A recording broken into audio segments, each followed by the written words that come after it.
شايفين بقى البامية طالعة جميلة ازاي، اللحمة مستوية والبامية مستوية. شايفين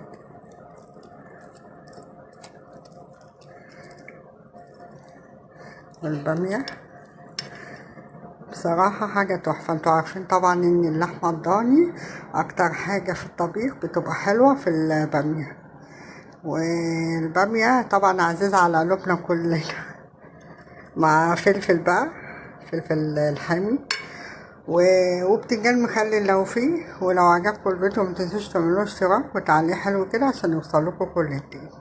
سلام عليكم. أعوذ بالله من الشيطان الرجيم، بسم الله الرحمن الرحيم. ازيكم يا حبايبي، عاملين ايه؟ النهارده هعمل معاكم طاجن لحمة ضاني بالبامية.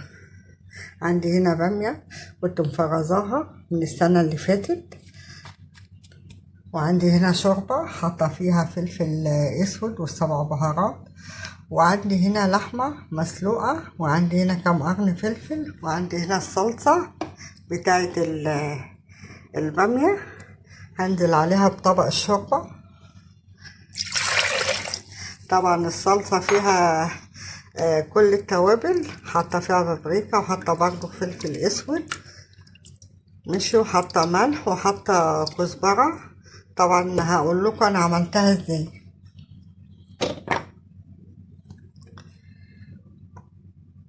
هنزل كده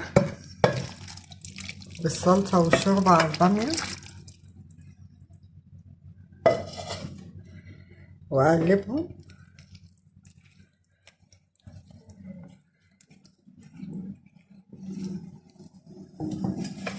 وبعد كده هرص عليها اللحمة. احط الفلفل الاول، طبعا الفلفل ده تحفة في البامية، وما حطيتش شطة عشان هو الفلفل حامي. احط اللحمة كده على الوش،